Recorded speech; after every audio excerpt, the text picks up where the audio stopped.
Welcome to the Dealing with Goliath podcast. The mission of Dealing with Goliath is to sharpen the psychological edge in business leaders with skin in the game who want to be more effective under pressure, uncover hidden value, and increase profitability, revealing gems and resources from experts across the business spectrum. If you want more info on our different episode types, check out episode 0. The format for this episode is Lungo Long Form Interview.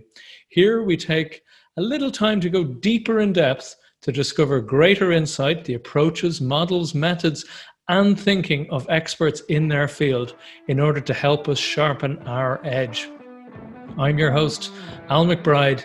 Our guest today on the show is Sera. Sera is an internationally known coach, copywriter, funnel and email marketing specialist with $1,151,962 in sales in 2020 alone. She's helped over 900 people from all over the world productize their knowledge, expertise, and wisdom. A recent masterclass attendee said, "Michelle is the most unassuming powerhouse of marketing knowledge I've come across. There's a magic she weaves that makes your program, product, or service sell itself, and I am in awe." With a quiet presence behind 5 well-known multi-million-dollar online coaching, marketing, and speaking training companies, Michelle's best kept secret for turning what you do into something highly sellable. She hides out in the quiet valley in the Appalachian mountains where she grows food, tea, and ideas that build businesses. You can learn how to productize your knowledge and expertise from Michelle at michellesera.com/productize, and that's Sera, S-E-R-A. And you can also reach out and connect to her on LinkedIn. And I, of course, will put all of that information into the show notes so that you can find details on how to get Michelle there. Welcome, Michelle. Wow, I'm exhausted reading all of that. You really do have a remarkable wealth of breadth of expertise. And I have the feeling, though, that intro is just the tip of the iceberg. So I'm very, very grateful to have you on the show today. Thank you for joining me. Thank you. Yeah, thank you for having me. Excellent stuff. I have to ask, what do you love about your work? Because it seems that you have so much expertise there and people are getting so much value out of it. Where's the value for you in the work that you do? The thing that I love most is really being able to help someone take what they know and turn it into something highly sellable. And that might be helping them to change the way they talk about what they do, right? Turning it into something that's more compelling and simplifying it in a manner that makes it more attractive. So that's the brainstorming, the strategy, the writing, and just the transformation is probably what I love the most. Absolutely, because copywriting is one of those things that I think a lot of business owners struggle with most because they have that whole story in their head. They could probably talk about it for 10, 20 minutes easily, maybe hours. But It's actually saying it in one sentence, that less is more is always difficult, right? It's very true. And as a copywriter and as a creative writer as well, it's one of the hard lessons I've had to learn, which is, don't be so wordy, say it short and sweet, be compelling, right? And many times it's also get out of your head, right? Okay. Tell me more about getting out of your head, because, it sounds great. How does one start to do that? Right. I meditate a lot for that very reason.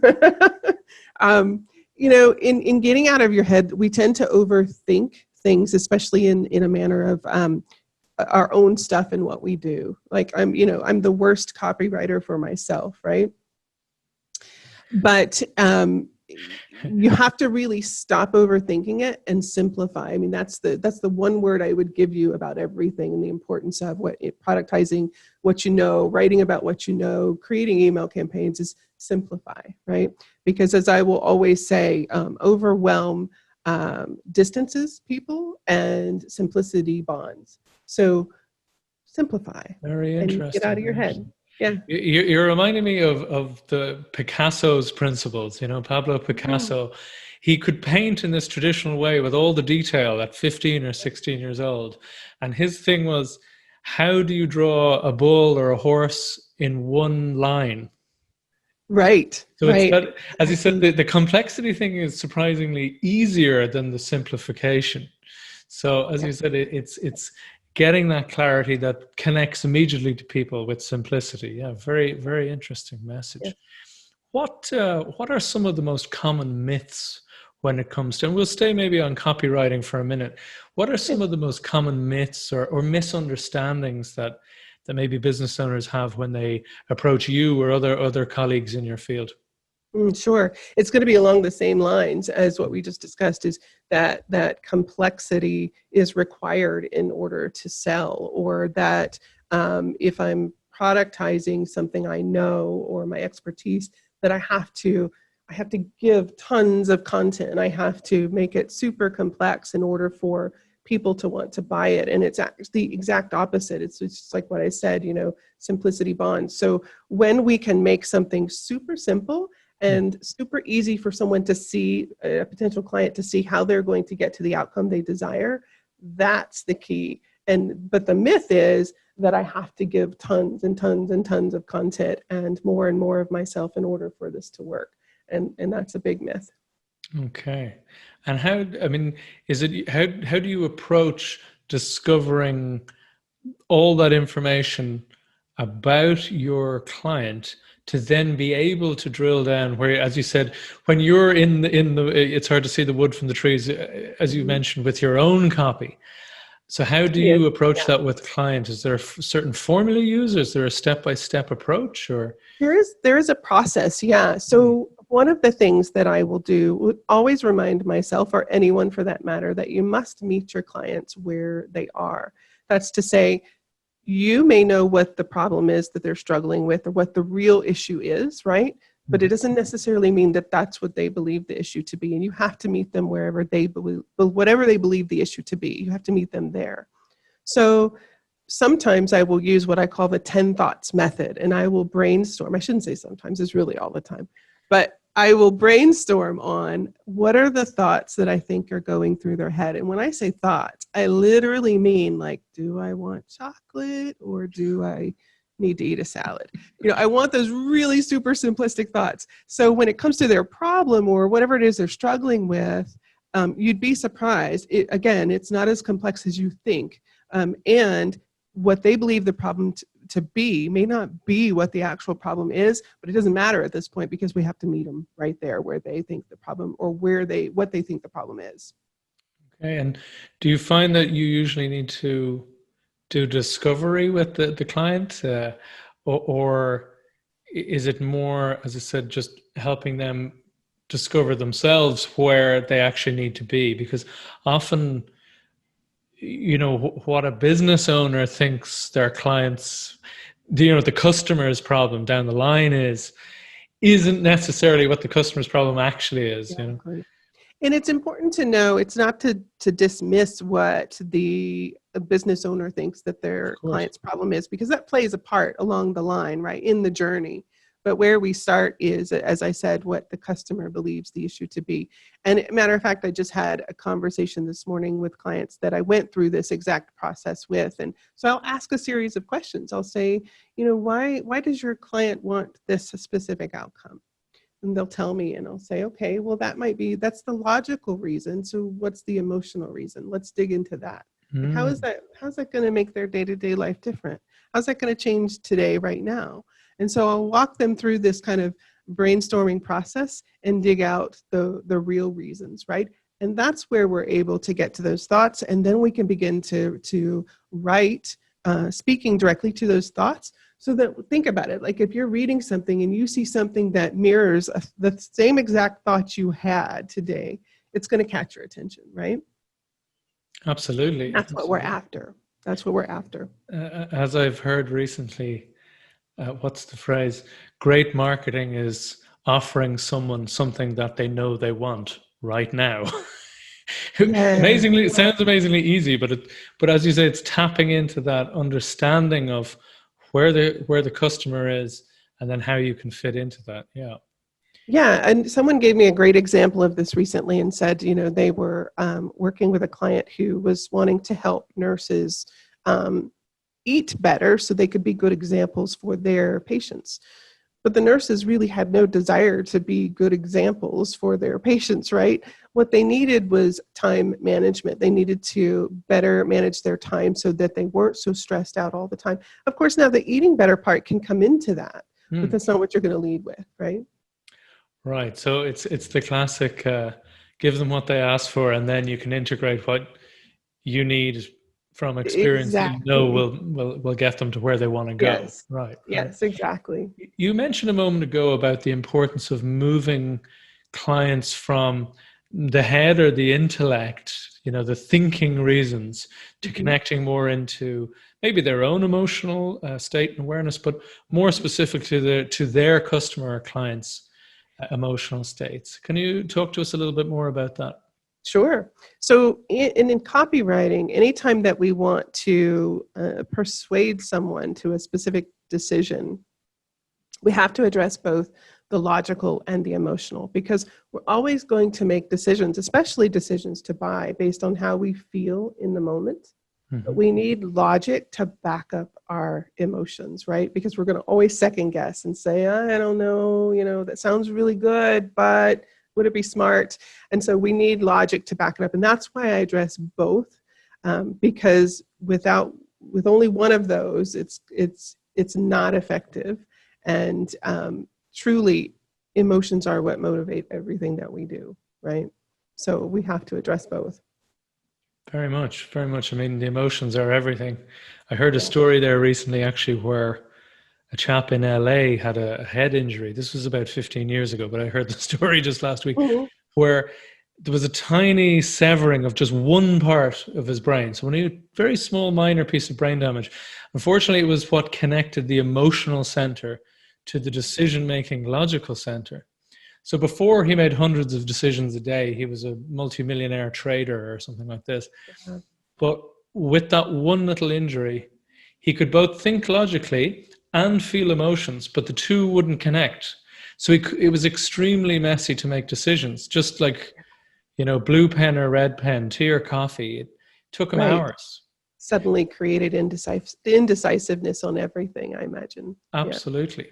Because as you say, there are two parts of the same coin. You need the thinking to underlie it, but then you need the emotional state to what's the word? To drive the preference rather than just your thinking. Exactly. Very, very good stuff.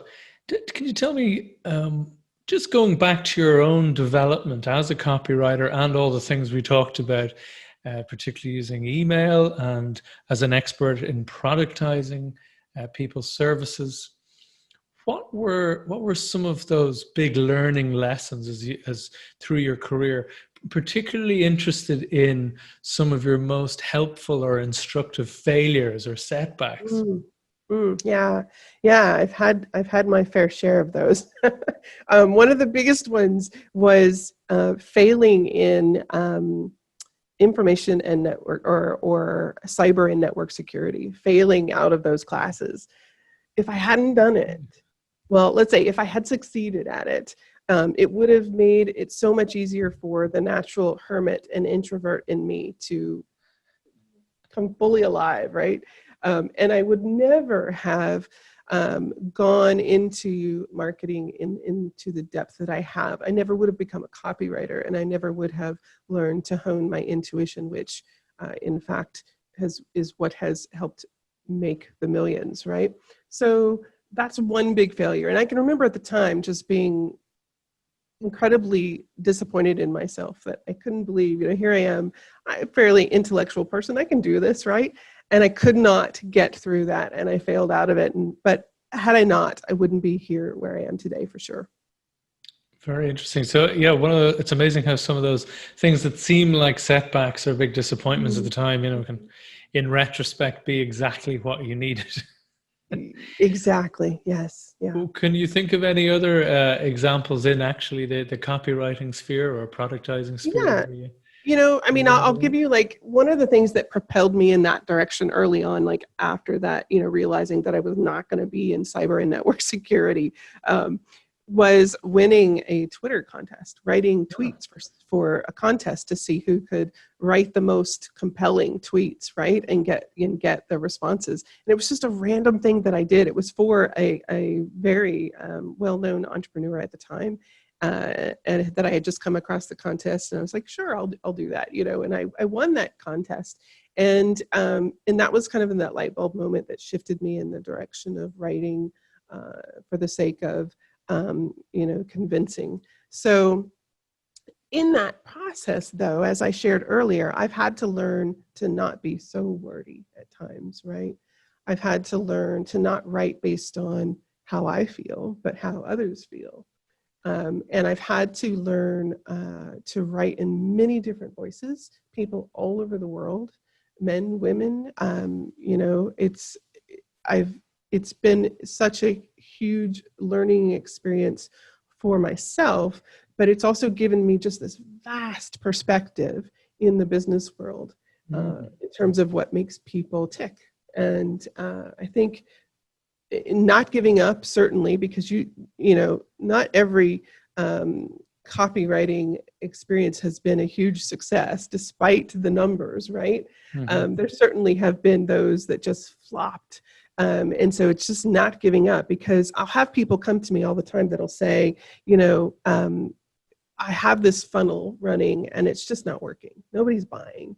I'm just going to have to start over. I'm going to throw it all away.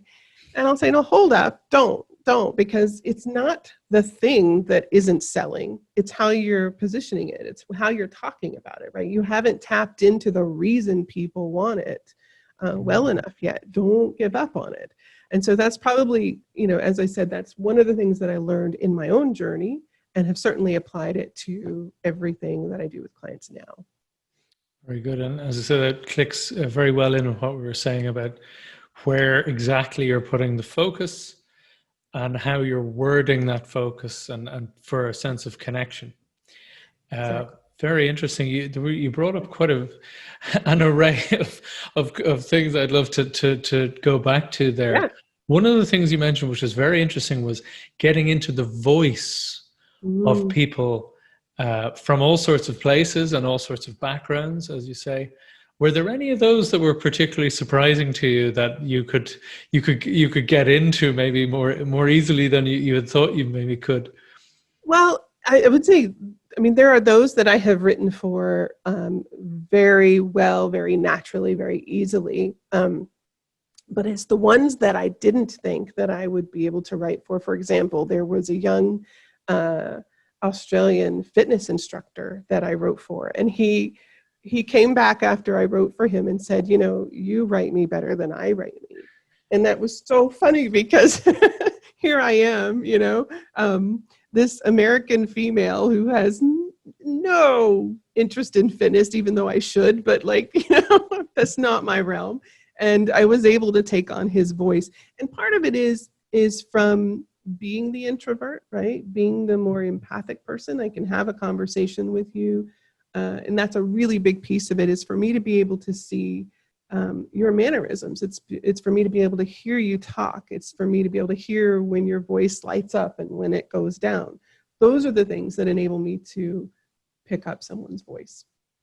It's a very good point as the, what would you say, the channel or the vessel of empathy, as you say, is being able to pick up on all of these points. And often introverts are that bit more skilled at it, because they're traditionally seen as the ones speaking less than maybe the extrovert in the room. Right. But taking it all in, though, very interesting. Right.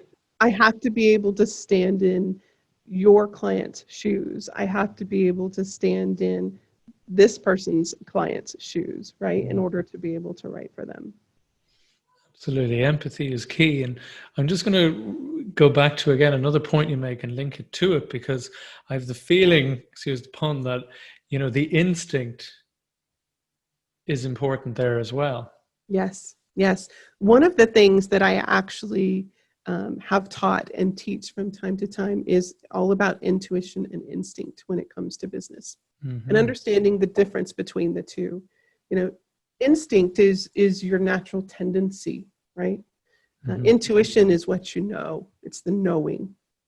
But when you combine the two, it's incredibly powerful. And as it relates to what I do, it wasn't that I, started copywriting years and years ago and said, oh, I'm really intuitive. There's my intuition. I can hear it. No, that took years and years to understand and develop and understand the difference between the two, intuition and instinct. But it's really important to, especially for anyone in business for themselves, to begin to learn those two. Usually one of them is already understood, right? I've worked with people who are very in tune with their instinct and their business instinct, but they're not so in tune with their intuition, or vice versa. So it's, both of those are key in developing your own business, whether it's productizing your knowledge or you have a brick and mortar, doesn't matter. That all comes into play for sure. And how did you expand your knowledge into those areas? As you said, it's not something that we're all naturally in touch with, or as you wisely pointed out, sometimes we're good with our gut instinct, but as you say, the intuition maybe is lagging behind, and I can imagine that creates, I know myself, sort of situation where you're not sure, is it, am I acting here out of fear, or like, what's the reservation? Is there, because you can't logically find the reason? That there's something pulling you back? It's true. It's hard to, today with all of the technology that we have and all of the devices and all of the things that divide our attention, it's very hard to hear that knowing, right? And you can look at it from a scientific perspective. Its intuition has been proven, right? It's not this this intangible thing in terms of whether it's real or not. And so when we begin to quiet all of these other things, it's when we can begin to hear that knowing, right? And it takes practice, just like any other skill or sense or physical ability that you develop. It just takes practice to be able to hear your own intuition. And for everyone, it's different in terms of how they hear it. For some people, it will be a very physical thing, a very physical sensation. For others, it will just be a sense. So again, you have to practice it every day. You do, and you mentioned meditation earlier. I've heard many times that that's one of the ways to quieten, the monkey mind, as some call it, to listen to maybe that inner voice a little bit clearer. Mm-hmm. Exactly. Yeah, that's what meditation is for me. I have practiced meditation for probably 20 years, 15 to 20 years now. Wow. And I use meditation to keep me or put me in a state for creating. And as I said earlier, to get me out of my own head, right? It is a very good tool for me to, not so much, you'll hear a lot about like visualization and people using that as a tool. And that's not exactly this, that's not how I use it. I use it to focus in on feeling. For example, if I need to come up with a series of words or just the right thing for a client, or I need to get a really good sense of, turning what it's going to take to turn their knowledge into a product, right, that they can sell. Meditation helps me to leverage the feelings that I want to have when I have had that eureka moment, when I say, I got it. I focus on what that feels like. And then in turn, I'm able to create that experience. So it's a different approach. It's not a common approach, but that's what really works for me. If I focus on the feeling I'll have when I reach the outcome during meditation, then, it's inevitable. So you're kind of training yourself into, this is the state I want. Go find it. Right. I create the end point, and naturally I will go in that direction and get there. Very interesting. Very Yeah. interesting. Just to go a completely different direction. Yes. After all that, we were talking there about the copywriting side, but you're also highly proficient in the productizing of people's Yes. services, I presume, into a productized business. Can you talk to us a little bit more about that, about what sort of people you work with and what sort of transformation you give them? Sure. So I have worked with hundreds and hundreds and hundreds of people all over the world to take what they know, their knowledge, their expertise, their wisdom, or their gifts for that matter, and turn it into something that they can sell. That might mean that they have nothing figured out yet, right? They simply know that they feel really strongly about something that they want to share with others, something that they want to be able to make an impact through. Through conversation and lots of questions on my part, I will be able to pull out of them something that we can turn into a digital product for that matter to be able to sell.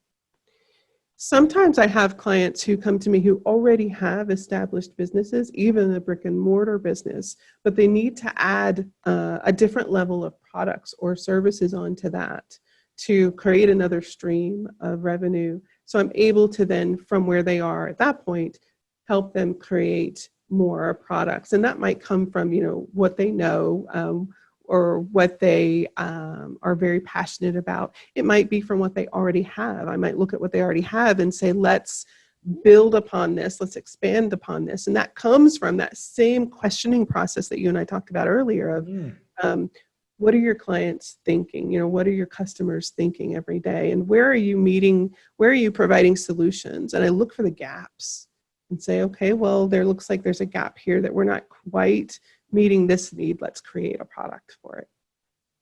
Okay, so that's very typically good. My process. Yeah. For particularly more so for the small business owners who maybe have less financial resources to be productizing their services. So I have in mind you're a consultant who, or maybe a small partnership of consultants, they want to create a product, that kind of thing.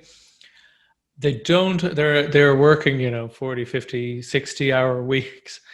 Yeah. And often that's the problem, that people, have their own processes, their methodologies they can work people through, and they think, yeah, maybe there's something here, maybe we can turn this into a product. What are some of those key barriers or boundaries stopping them doing that you can help them remove those blockers? Yeah, good question.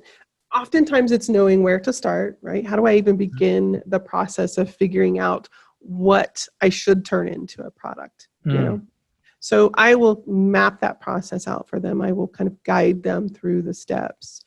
The other part of it is, and this happens, I would say 9 times out of 10, is that they may even have an idea, right? They have an idea of a product that they want to create.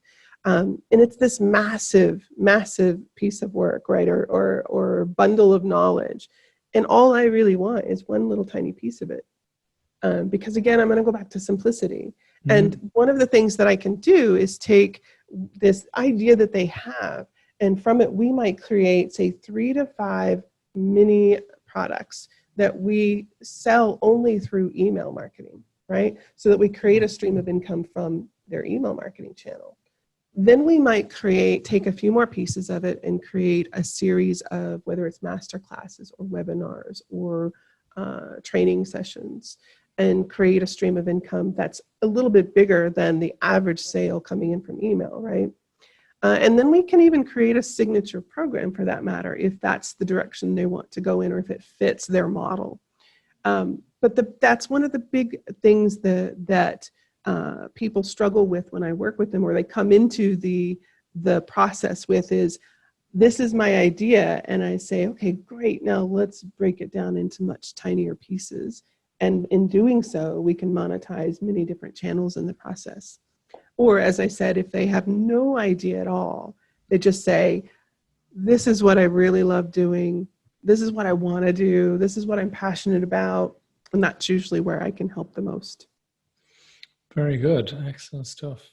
Yeah, I'm very interested to know Do you have, and this might be a bit of a controversial question, so feel free to say no, or if it's answer as diplomatically as you like.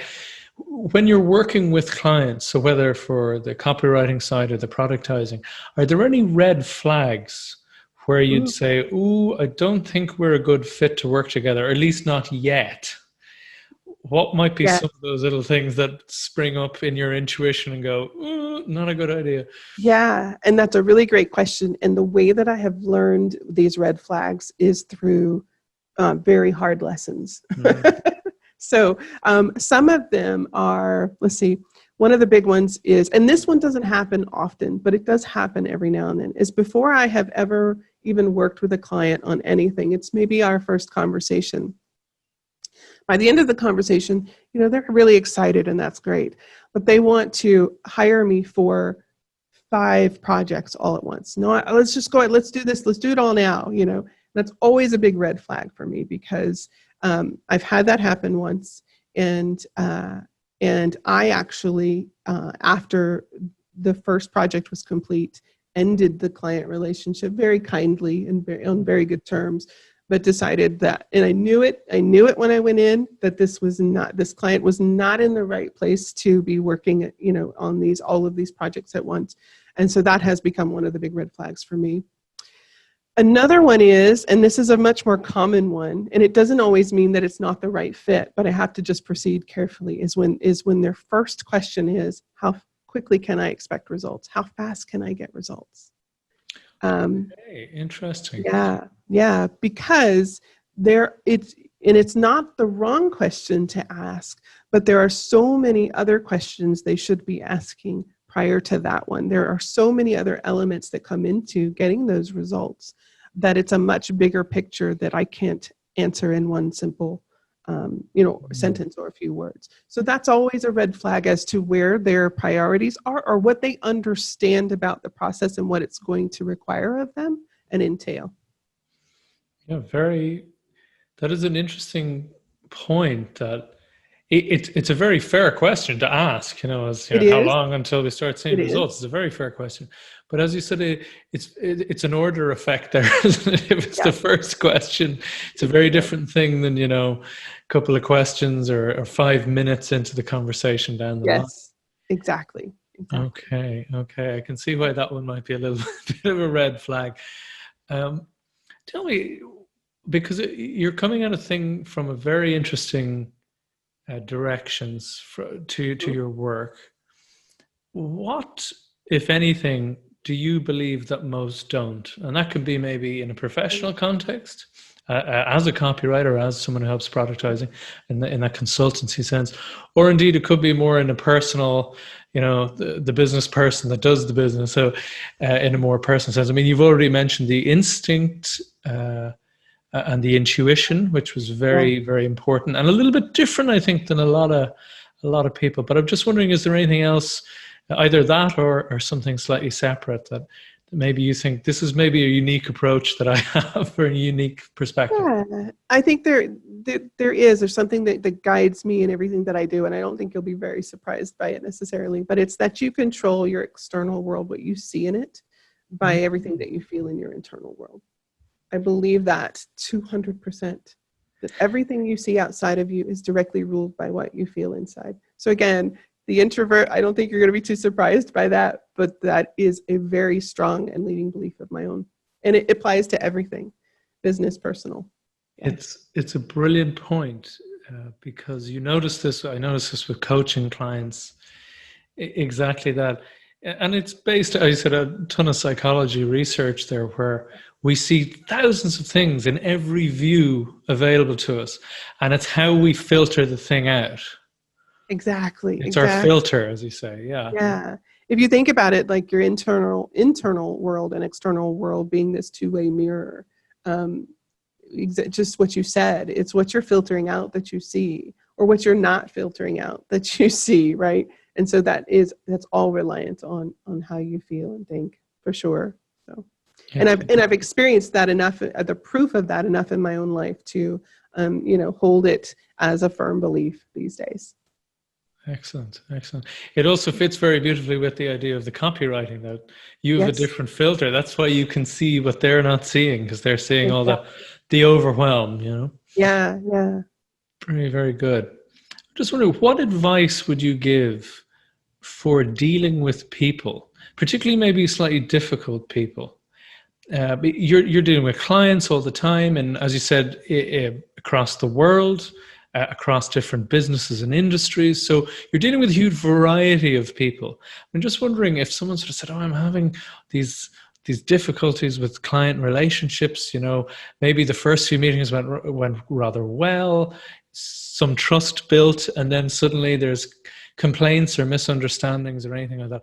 What would be some of your advice to people in those sort of situations? The biggest thing that I've learned in dealing with those kinds of scenarios is listen well. Listen well and always mirror back what you hear.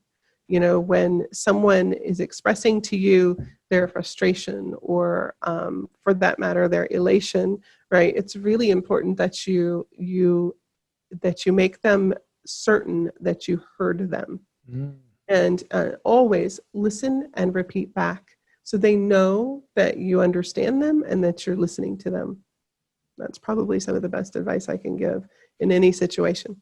Absolutely, and the listening, it because I used to coach coaches on Hmm. how to coach, and that was the number one difficulty. Oh, I yeah. think particularly when they're beginning, they all have, because they want to give so much value. You know, I have all I these know. brilliant things to give you.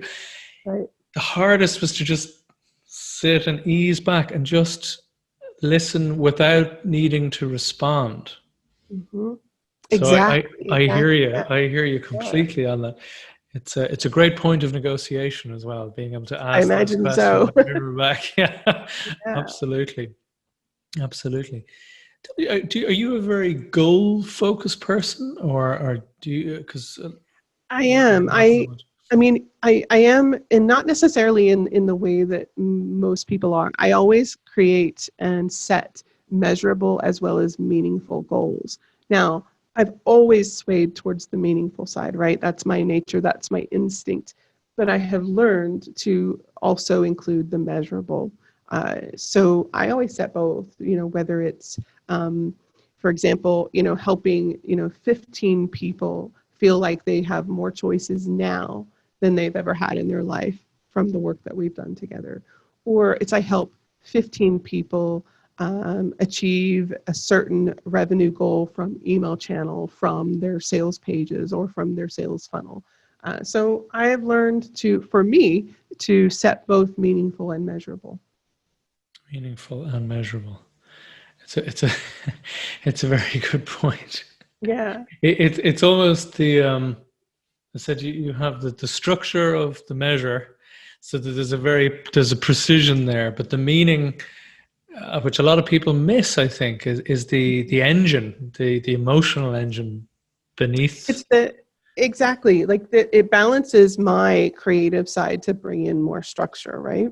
Right. But for some people, it balances the structure side to bring in more meaning and to remember the why for everything. Yeah. Exactly, exactly. As you say, an awful lot of people forget the why. All the Simon Sinek start with why Mhm. stuff. Yeah, exactly. Yeah. It's pretty crucial. I noticed on your profile, your LinkedIn profile, which was quite a surprise, about the Krav Maga. Yeah. Can you It tell always us is. about that for someone who's Yeah. not very into fitness? I know, right? Yes, I can tell you how I ended up blindfolded in a crowd of people with hearing the chanting of fight, fight, fight. Um, if you can imagine me, you know, I actually I was in a park, and I had taken a stroll to kind of think through some things. Unfortunately, I had experienced stalking at that Oh, time and a threat to my life. And I okay. was having a really difficult time processing it. And so I'd taken this walk in this park and was sitting down, and there was a gentleman there that I met who just said, he could see the look on my face, and he's like, you know, is everything okay? And I said, yeah, it'll be okay, you know. And through conversation, his name was Moishe. He was an ex-Israeli soldier who taught Krav Maga. And he said, well, why don't you let me teach you, take a few sessions and let me teach you this. And I thought, really? You're going to teach me how to fight? Like, really? I was like, do you think I can do that? And he's like, it's not a matter of whether I think you can do that. I want you to know that you always have choices in whatever situation you're in. And so from there led a series of sessions. And one of those sessions, to my shock and surprise, was the exercise he had me do was come in blindfolded. I did not know that all of these other people were there. And they were circled around me, and they started this chanting of fight, fight, fight. And he said, I'm going to remove the blindfold and you need to come out fighting. And it's exactly what I did. And he knew that I was the introvert, right? That I was someone who really had to be brought out of my shell. And it was an incredible experience. It was, God, I think my pulse rate had to be off the charts, but it gave me some, Moishe taught me more than fighting, because it was never, his approach was never to fight. It was to always have the choice to be able to, if you had to, but to also step away. And so I learned a lot from him, and that was an incredible experience. I'll bet. It's very interesting what you said about it. It's moving from, what would you say, being on the receiving end of circumstance to flipping that to, as you said, understanding experientially the options that you have. Exactly. It was taking a circumstance where I felt I had no choice but to be the victim, right? And knowing that if the moment came, I had choices, that I could defend myself. It doesn't mean I would necessarily win, but having that empowerment is something that changes everything. So thankfully, I was never put in the situation where I had to. But yes, it certainly changed the circumstances for sure. Absolutely. No, I can imagine. It sounds fascinating. It's something I've been meaning to do, so I might look into it further. Right? Yeah. Difficult in COVID times, but certainly something very valuable there. Certainly very valuable. Can you tell us a little bit just how you set yourself up? Because a lot of that was about resetting your perspective, both in your awareness of yourself, but also your external situation. But how do you set up for the day? Do you have a particular morning routine, or? Yeah, this one's going to be kind of boring.